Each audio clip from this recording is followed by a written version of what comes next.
ಅರ್ಥಿಕಲ್ಪಿತಕಲ್ಪೋऽಯಂ ಪ್ರತ್ಯರ್ಥಿಗಜಕೇಸರಿ ವ್ಯಾಸತೀರ್ಥಗುರುರ್ಭೂಯಾದಸ್ಮದಿಷ್ಟಾರ್ಥಸಿದ್ಧಯೇ ಮಾಯಿ ಭವವೈರಿಣೆ ಮಧ್ವರಾದ್ದಾಂತವನಚಾರಿಣೆ ವಚೋ ನಖರಿಣೇ ವಾದಿರಾಜಕೇಸರಿಣೇ ನಮಃ.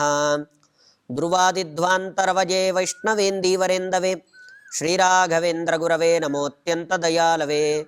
ಅನವದ್ಯಾತ್ಮಚಾರಿತ್ರ್ಯಂ ವಾದಿಖದ್ಯೋತಭಾಸ್ಕರಂ ವಿದ್ಯಾಮಾನ್ಯ ಗುರುನ್ ವಂದೇ ವಿದ್ಯಾ ವಿದ್ಯೋತಭಾಸ್ವರಂ.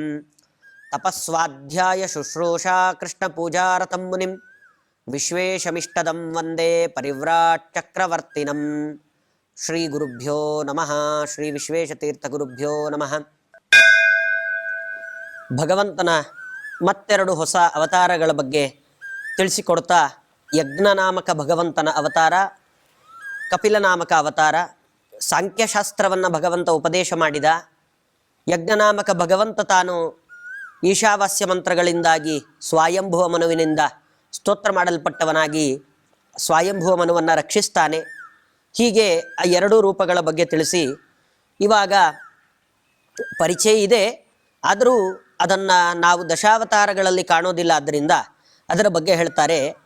ಸುಬೃಹತ್ ಪಯೋಧರಮಿತ ಪ್ರಸಂಹತಿ ಪ್ರಕಟೀಭವತ್ ಪರಮಯೌವನಾಕೃತಿ ಅಸುರಾಹಿತಾಂಬರ ವಿಲಾಸಿನಿ ತನು ಪ್ರದದಾವಮುಷ್ಯ ಸುರರಾಶಯೇ ಸುಧಾಂ.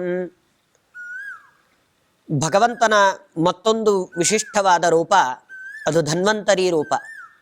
ಧನ್ವಂತರಿ ರೂಪದ ಉಪಾಸನೆಯಿಂದ ಎಲ್ಲ ರೋಗಗಳ ಪರಿಹಾರ ಅನ್ನೋದು ನಮಗೆ ಗೊತ್ತಿದೆ. ಅಷ್ಟೇ ಅಲ್ಲದೆ ವೈದ್ಯರನ್ನು ನಾವು ಧನ್ವಂತರಿ ರೂಪದಲ್ಲಿ ಕಾಣ್ತೇವೆ.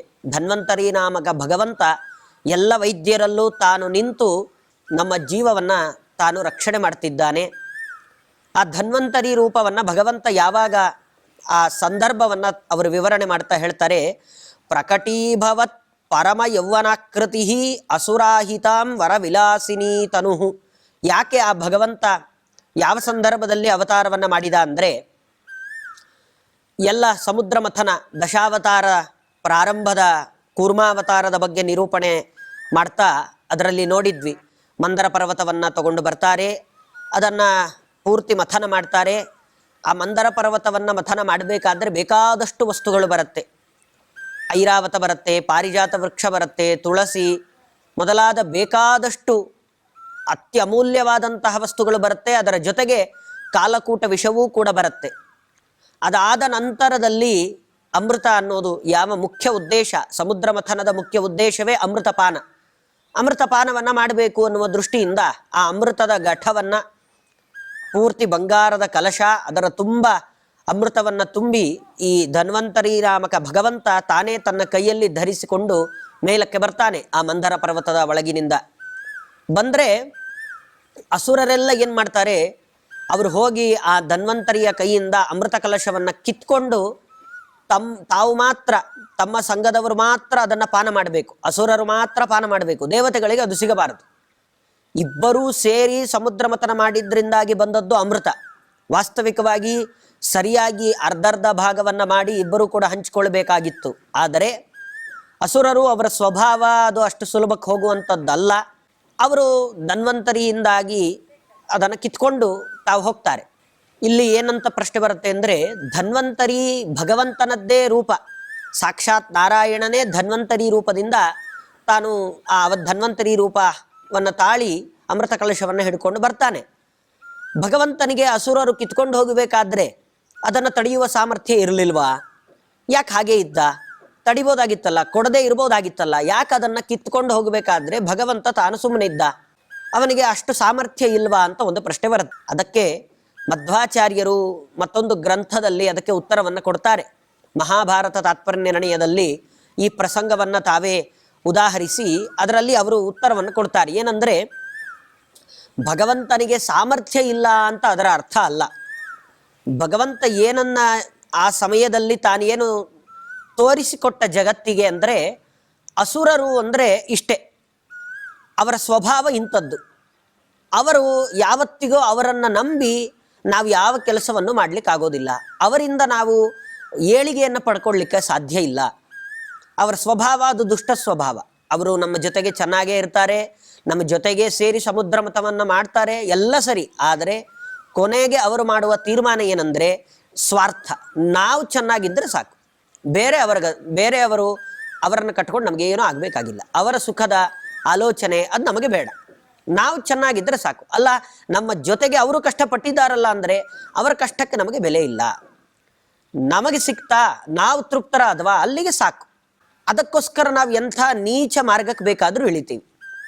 ದೇವತೆಗಳು ನಮ್ಮ ಜೊತೆಗೆ ಸೇರಿ ಅಮೃತ ಮಥನವನ್ನು ಮಾಡಿದ್ರೂ ಅವರನ್ನು ಲೆಕ್ಕಿಸದೆ ಅವರಿಗೆ ಅನ್ಯಾಯ ಮಾಡಿ ಇದನ್ನು ಕಿತ್ಕೊಂಡು ಹೋಗ್ತೀವಿ. ಇದನ್ನು ಜಗತ್ತಿಗೆ ಭಗವಂತ ತೋರಿಸಬೇಕಾಗಿತ್ತು. ಆ ಸ್ವಭಾವ ಅದು ಹಾಗೆ, ಅವರು ಆ ಕೆಟ್ಟ ಗುಣ ಗೊತ್ತಾಗಬೇಕಾಗಿತ್ತು. ದುರ್ಯೋಧನ ಯಾವಾಗ ದ್ರೌಪದಿ ದೇವಿಯ ವಸ್ತ್ರಕ್ಕೆ ಕೈ ಹಾಕಿದ್ನೋ ಆವಾಗಲೇ ಸಂಹಾರ ಮಾಡುವ ಸಾಮರ್ಥ್ಯ ಅದು ಭೀಮಸೇನ ದೇವರಿಗೂ ಇತ್ತು, ಕೃಷ್ಣ ಪರಮಾತ್ಮನಿಗೂ ಇತ್ತು.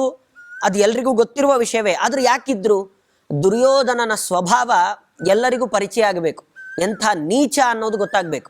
ಆಗ್ಲೇ ಸಂಹಾರ ಮಾಡಿದ್ದಿದ್ರೆ ಜನ ಏನಂತ ಮಾತಾಡ್ತಾರೆ ಅಂದರೆ, ಜನಗಳು ಮಾತಾಡ್ತಾರೆ ಅಂತ ಹೇಳೋದು ಅಷ್ಟೇ ಅಲ್ಲ, ಆದರೂ ಅವ್ರು ಏನಂತ ಆ ಸಂದರ್ಭವನ್ನ ಬೇರೆ ರೀತಿಯಾಗಿ ಅದನ್ನು ತೀರ್ಚ್ತಾರೆ. ಅದನ್ನ ಏನ್ ಮಾಡ್ತಾರೆ ಅಂದರೆ, ಧನ್ವಂತರಿ ತಾನು ಅಮೃತ ಕಲಶವನ್ನು ತಗೊಂಡು ಬರಬೇಕಾದ್ರೆ ದೈತ್ಯರು ಅದನ್ನು ತಗೊಂಡ್ರು, ಆ ಸಂತೋಷಕ್ಕೆ ತಗೊಂಡ್ರು ಅಂತ ತಿರುಗಿಸ್ಬಿಡ್ತಾರೆ. ಅದನ್ನು ಆ ಸಂತೋಷ ತಡಿಲಿಕ್ಕಾದ್ರೆ ತಗೊಂಡ್ಬಿಟ್ರು ಅವರೇನೆ, ಆದರೆ ಇಬ್ರು ಹಂಚ್ಕೊಳ್ತಾ ಇದ್ರು. ಆದರೆ ಅಷ್ಟರಲ್ಲಿ ಭಗವಂತ ಎಲ್ಲ ದೈತ್ಯರನ್ನ ಸಂಹಾರ ಮಾಡಿಬಿಟ್ಟ, ದೇವತೆಗಳ ಪಕ್ಷಪಾತಿ ಅಂತ ಅವನ ಹಣೆಗೆ ಒಂದು ಪಟ್ಟಿಯನ್ನು ಕಟ್ಟಿಬಿಡ್ತಾ ಇದ್ರು.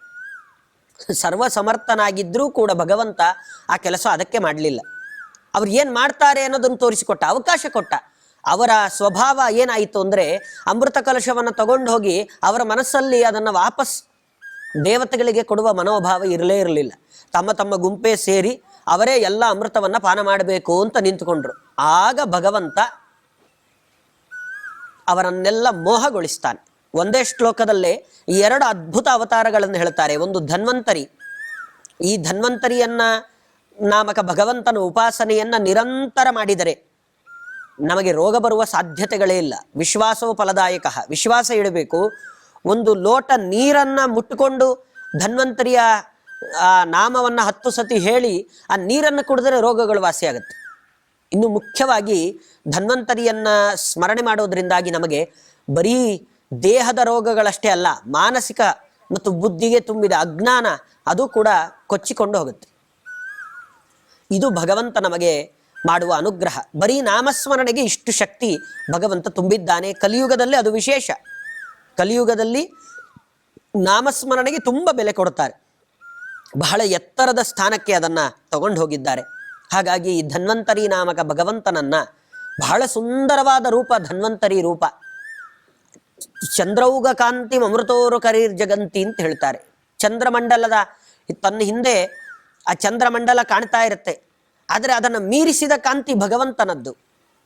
ತಾನು ಮುಂದೆ ಆ ಬಂಗಾರದ ಕಲಶವನ್ನು ತನ್ನ ಕೈಯಲ್ಲಿಟ್ಟುಕೊಂಡು ಇರುವಂತಹ ರೂಪ. ಇದನ್ನ ಚಿಂತನೆ ಮಾಡ್ತಾ ನಾವು ಅವನನ್ನು ಸ್ಮರಣೆ ಮಾಡಿದರೆ ನಮಗೆ ರೋಗಗಳು ಬರುವ ಸಾಧ್ಯತೆಗಳಿಲ್ಲ. ಅದು ಎಂಥದ್ದೇ ರೋಗ ಆಗಿರಲಿ, ಅದು ಯಾವುದೇ ದೇಶದಿಂದ ಬಂದಿದ್ದ ರೋಗ ಆಗಿದ್ರೂ ಅದು ನಮ್ಮನ್ನು ಬಾಧಿಸಲಿಕ್ಕೆ ಸಾಧ್ಯವೇ ಇಲ್ಲ. ನಮಗಷ್ಟು ವಿಶ್ವಾಸ ಇರಬೇಕು, ದೃಢವಾದ ನಂಬಿಕೆ ಇರಬೇಕು, ಅವಾಗ ಅದು ಕೆಲಸ ಮಾಡುತ್ತೆ. ವಿಶ್ವಾಸ ಇಲ್ಲದೆ ನಾವು ನಾಮಸ್ಮರಣೆ ಮಾಡಿದರೆ, ಅದರ ಮೇಲೆ ನಂಬಿಕೆ ಇಲ್ಲದೆ ನಾಮಸ್ಮರಣೆ ಮಾಡಿದರೆ ಅದು ಕೆಲಸ ಮಾಡೋದಿಲ್ಲ. ಇದು ಮಾತ್ರ ಅಂತ ಹೇಳ್ತಾ ಇಲ್ಲ, ನಮ್ಮ ಜೀವನದಲ್ಲಿ ಯಾವುದು ನಂಬಿಕೆ ವಿಶ್ವಾಸ ಇಲ್ಲದೆ ಇದ್ದರೆ ಯಾವುದೂ ಕೆಲಸ ಮಾಡೋಲ್ಲ. ಒಬ್ಬ ಡಾಕ್ಟರ್ ತಾನೊಂದು ರೋಗಕ್ಕೆ ಮಾತ್ರೆ ಕೊಡ್ತಾನೆ, ಜ್ವರ ಇದ್ದರೆ ಅದಕ್ಕೊಂದು ಮಾತ್ರೆ ಕೊಡ್ತಾನೆ, ಅದನ್ನು ನಾವು ತಗೊಳ್ತೇವೆ. ತಗೊಳ್ಬೇಕಾದ್ರೆ ಈ ಮಾತ್ರೆಯಿಂದ ನನಗೆ ಏನು ಮಾಡಿದ್ರು ಜ್ವರ ವಾಸಿ ಆಗೋದಿಲ್ಲ ಅಂತ ನಾವು ನಂಬಿಕೆ ಇಟ್ಟು ಮಾತ್ರೆ ತಗೊಂಡ್ರೆ ಮಾತ್ರೆ ತಗೊಂಡ್ರು ಜ್ವರ ವಾಸಿ ಆಗೋಲ್ಲ. ಅದೇ ನಾವು ಮಾತ್ರೆಯನ್ನೇ ತೆಗೆದುಕೊಳ್ಳದೆ ನನಗೆ ಜ್ವರ ಇಲ್ಲ, ನನಗೆ ಹೋಗುತ್ತದು ನಿಶ್ಚಯ ಇದೆ, ಬರೀ ಒಂದು ಬಿಸಿನೀರು ಕುಡಿದ್ರೆ ಜ್ವರ ಹೋಗುತ್ತೆ, ಈ ಭಾವನೆಯಲ್ಲೇ ನಾವಿದ್ರೆ ನಮಗೆ ಜ್ವರ ಹೋಗುತ್ತೆ. ನಮಗೆ ಅದರ ಮೇಲೆ ಯಾವುದರ ಮೇಲೆ ವಿಶ್ವಾಸ ಇದೆಯೋ ಅದು ನಮಗೆ ಫಲವನ್ನು ಕೊಡುವಂಥದ್ದು. ಧನ್ವಂತರಿ ನಾಮದ ಮೇಲೆ ಅಷ್ಟು ವಿಶ್ವಾಸ ಇಟ್ಟು ಅದರ ಜಪ ಮಾಡಿದರೆ ಆಸ್ಪತ್ರೆಗೆ ಹೋಗುವ ಪ್ರಸಂಗವೇ ಬರೋದಿಲ್ಲ. ಎಂಥ ದೊಡ್ಡ ದೊಡ್ಡ ಆಸ್ಪತ್ರೆಗಳಿಗೆ ಹೋದರೂ ಅಲ್ಲಿ ಧನ್ವಂತರಿ ರೂಪಿ ಭಗವಂತನ ಚಿತ್ರವನ್ನು ಹಾಕಿರ್ತಾರೆ. ಯಾಕೆ ಅಂದರೆ ಅಮೃತ ಕಲಶವನ್ನು ಹಿಡ್ಕೊಂಡು ಬಂದ ಭಗವಂತ ನಮ್ಮ ಆ ಸಾವು ನೋವುಗಳನ್ನು, ನಮಗಿರುವ ರೋಗಗಳನ್ನು ಅಮೃತ ಸಿಂಚನವನ್ನು ನಮ್ಮ ಮೇಲೆ ಮಾಡಿ ಪರಿಹಾರ ಮಾಡಲಿ, ವೈದ್ಯರ ಒಳಗಡೆ ಆ ಭಗವಂತ ತಾನು ನಿಂತು ಇಂಥ ಅನುಗ್ರಹವನ್ನು ಮಾಡಲಿ ಅನ್ನೋದು ಎಲ್ಲ ವೈದ್ಯರ ಭಾವನೆಯೂ ಇದೇನೆ. ಧನ್ವಂತರಿಯ ಉಪಾಸನೆಯನ್ನು ಮಾಡಿದರೆ ನಮಗೆ ಯಾವ ರೋಗಗಳು ಬರೋದಿಲ್ಲ. ಹೀಗೆ ಅಸುರರ ಸ್ವಭಾವವನ್ನು ತಿಳಿಸಿ ಭಗವಂತ ಆಮೇಲೆ ಅಸುರರಿಗೆ ತಾನು ಮೋಸ ಮಾಡ್ತಾನೆ ಅಂತ ಕೆಲವರು ಹೇಳ್ತಾರೆ.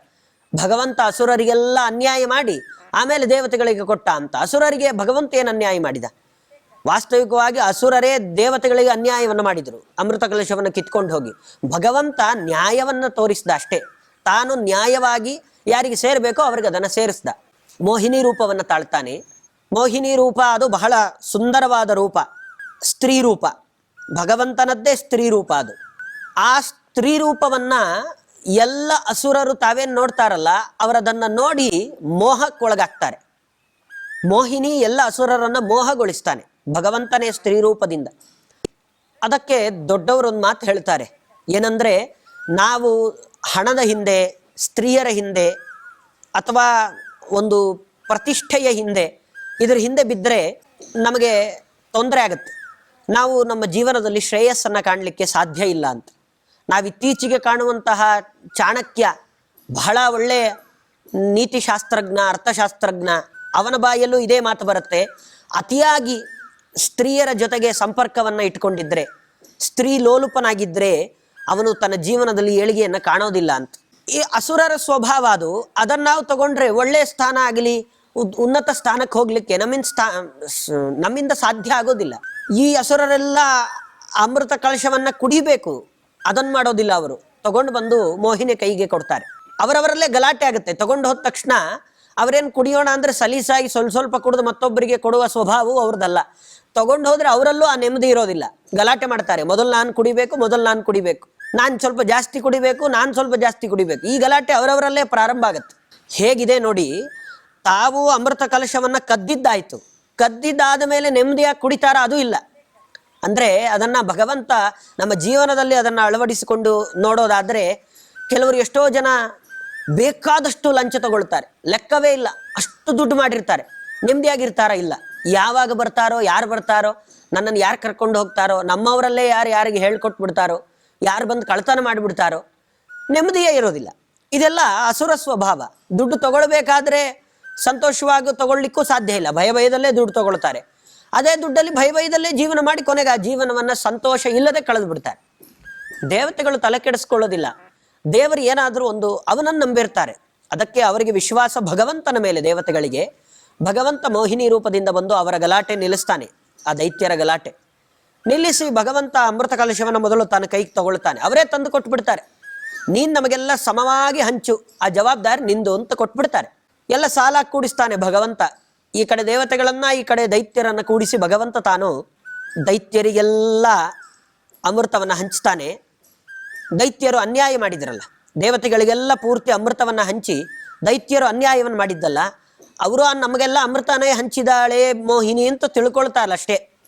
ಅವರಿಗೆಲ್ಲ ಖಾಲಿ ನೀರು, ಯಾವುದೋ ಒಂದು ಫಿಲ್ಟರ್ ವಾಟರ್ ಕೊಡ್ತಾರೆ ಅಂತಾರಲ್ಲ, ಆ ಥರ ಎಲ್ಲ ಅಸುರರಿಗೂ ಬರೀ ನೀರನ್ನು ಮಾತ್ರ ಕೊಡೋದು. ಅವರು ಅದನ್ನೇ ಕುಡಿದು ನಾವು ಅಮೃತಪಾನ ಮಾಡಾಗಿದೆ ಅನ್ನುವ ಭಾವನೆ ಅದು ಅವರಿಗೆ. ಈ ಸಂದರ್ಭ ಮೋಹಿನಿ ಅವತಾರ.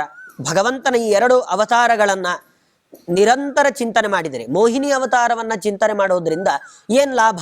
ಧನ್ವಂತರಿಯ ರೂಪವನ್ನು ಚಿಂತನೆ ಮಾಡಿದರೆ ನಮಗೆ ಆರೋಗ್ಯ ಭಾಗ್ಯ ಸಿಗತ್ತೆ. ಮೋಹಿನಿ ಅವತಾರವನ್ನು ಚಿಂತನೆ ಮಾಡಿದರೆ ನಮ್ಮಲ್ಲೇ ಇರ್ತಕ್ಕಂತಹ ಆಸುರಿ ಭಾವ, ಕೆಟ್ಟತನ, ಇನ್ನೊಬ್ಬರಿಗೆ ಕೆಟ್ಟದ್ದು ಮಾಡಬೇಕು, ಬೇರೆಯವ್ರ ಸಂಪತ್ತು ನನಗೇ ಬೇಕು, ಈ ಭಾವನೆ ಹೊರಟೋಗುತ್ತೆ. ಏನೇ ಸಂಪತ್ತಿದ್ರೂ ಅದನ್ನು ಭಗವಂತನಿಗೆ ಅರ್ಪಣೆ ಮಾಡುವ ಬುದ್ಧಿ ಬರುತ್ತೆ. ಹಾಗಾಗಿ ಮೋಹಿನಿ ರೂಪವನ್ನು, ಎರಡು ಬಹಳ ವಿಶಿಷ್ಟವಾದಂತಹ ರೂಪಗಳು ಭಗವಂತನದ್ದು. ಇದನ್ನು ಅವರು ಸ್ಮರಣೆಯನ್ನು ಮಾಡಬೇಕು ಅನ್ನೋ ದೃಷ್ಟಿಯಿಂದ ಮಧ್ವಾಚಾರ್ಯರು, ಈ ಪ್ರಸಂಗವೆಲ್ಲ ಮಧ್ವಾಚಾರ್ಯರು ತಾವು ಆ ನಾರಾಯಣನನ್ನು ಬದರಿಕಾಶ್ರಮದಿಂದ ವೇದವ್ಯಾಸರು ಕರ್ಕೊಂಡು ಹೋಗಿ ಆ ಸ್ವಲ್ಪ ದೂರದಲ್ಲಿದ್ದ ನರನಾರಾಯಣಾಶ್ರಮದಲ್ಲಿ ಆ ನಾರಾಯಣ ರೂಪಿ ಭಗವಂತನನ್ನು ನೋಡ್ತಾ ಅವನ ಈ ಎಲ್ಲ ರೂಪಗಳನ್ನು ಚಿಂತನೆಯನ್ನು ಮಾಡ್ತಿದ್ದಾರೆ ಅನ್ನುವಲ್ಲಿಗೆ ಇವತ್ತಿನ ಪ್ರವಚನವನ್ನು ಮುಗಿಸ್ತಾ ನನ್ನ ಮಾತನ್ನು ಮುಗಿಸ್ತೇನೆ. ಕೃಷ್ಣಾರ್ಪಣಮಸ್ತು.